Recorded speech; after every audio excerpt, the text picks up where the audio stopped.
selamat datang di Jeda Sejenak. Ini adalah episode perdana kita dan aku senang banget akhirnya bisa nyambut kamu di ruang perenungan ini.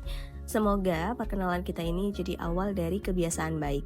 Kebiasaan nyuri waktu buat dengerin apa kata hati. Ini adalah ruang kita, ruang yang kita ambil dari hiruk pikuk, dari notifikasi yang berisik banget, dan dari tuntutan untuk selalu terlihat on point. Namaku Fa. Dan hari ini aku mau kita ngobrolin satu rasa yang sering banget kita skip, yaitu rasa gagal. Coba jujur sebentar, sesering apa sih kamu ngerasa ketinggalan? Lihat postingan teman udah nyampe ABC, sementara kamu ngerasa kayak lagi jalan di tempat, atau bahkan sama sekali gak bergerak. Rasanya tuh kayak lagi balapan, terus tiba-tiba kesandung, jatuh dan semua orang lihat ke arah kamu. Yang sakit bukan cuma jatuhnya, tapi malu karena udah jatuh. Aku pernah di sana, bahkan bisa dibilang sering, ngerasa semua rencana yang udah aku susun rapi tiba-tiba amburadul. Dan di momen-momen itu, godaan terbesarnya adalah, aku udahin aja kali ya. Apa kita berhenti aja? Kayaknya cukup sampai di sini aja deh. Ngira kegagalan itu artinya kita memang gak ditakdirkan buat itu. Tapi hari ini kita ambil jeda dan kita renungkan, emangnya kegagalan itu beneran akhir dari segalanya? Waktu kita ngerasa gagal, kita sering fokus banget ke diri sendiri dan effort kita yang kurang. Kita jadi lupa kalau ada kekuatan yang jauh lebih besar yang ngatur semua skenario. Dalam Islam, kita kenal konsep qada dan qadar. Kita udah ikhtiar, udah usaha sekuat tenaga, tapi hasilnya tetap rahasia dan udah jadi ketentuan Allah.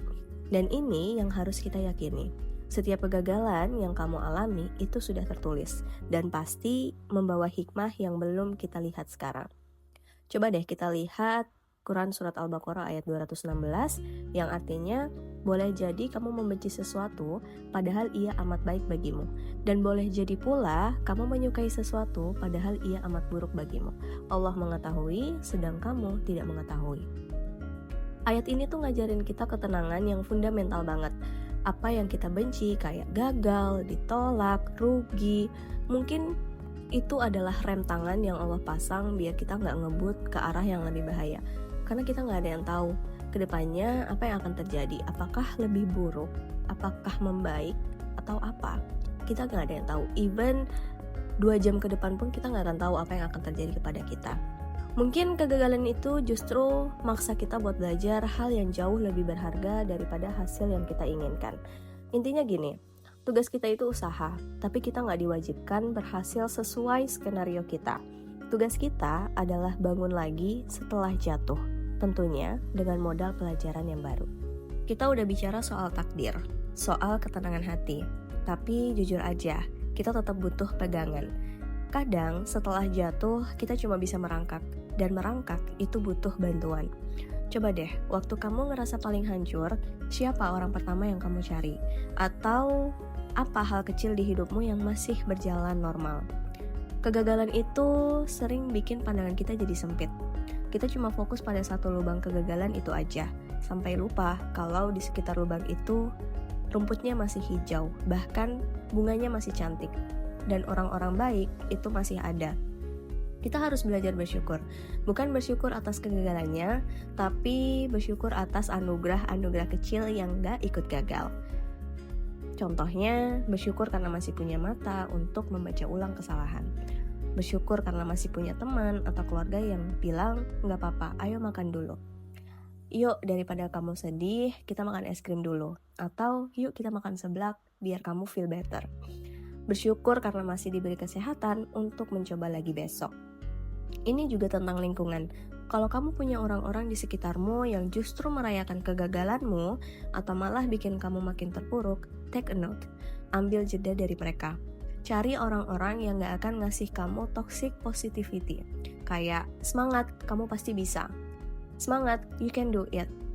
Tapi cari orang yang bilang, gue tahu ini berat, tapi gue di sini kalau lo cuma mau nangis.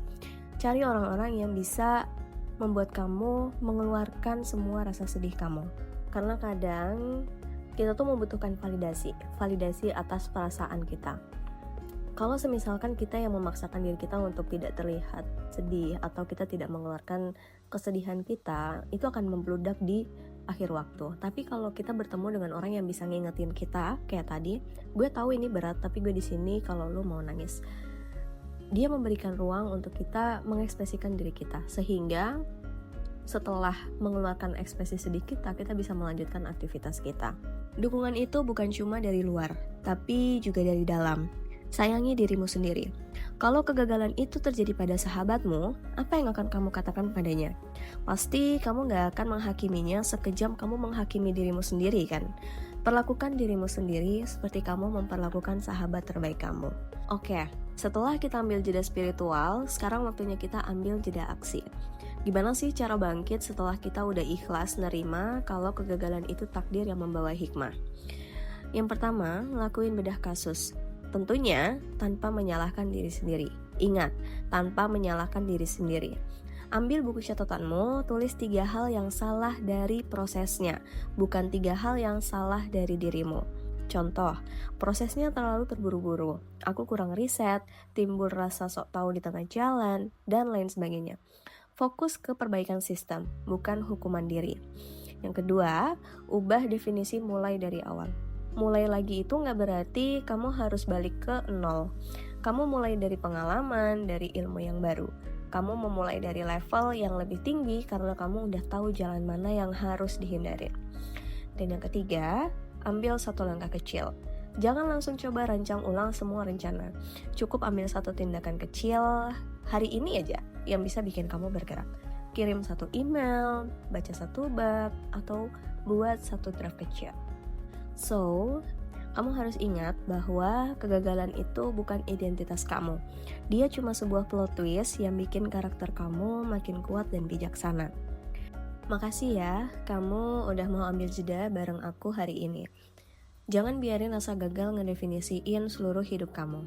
Anggap aja ini reminder buat narik nafas dalam-dalam, bersandar sama ketentuannya, dan siap-siap untuk lari lagi dengan strategi yang lebih matang tentunya. Sampai ketemu di jeda sejenak berikutnya. Semoga hari-hari kamu dipertemukan dengan hal baik ya. See you!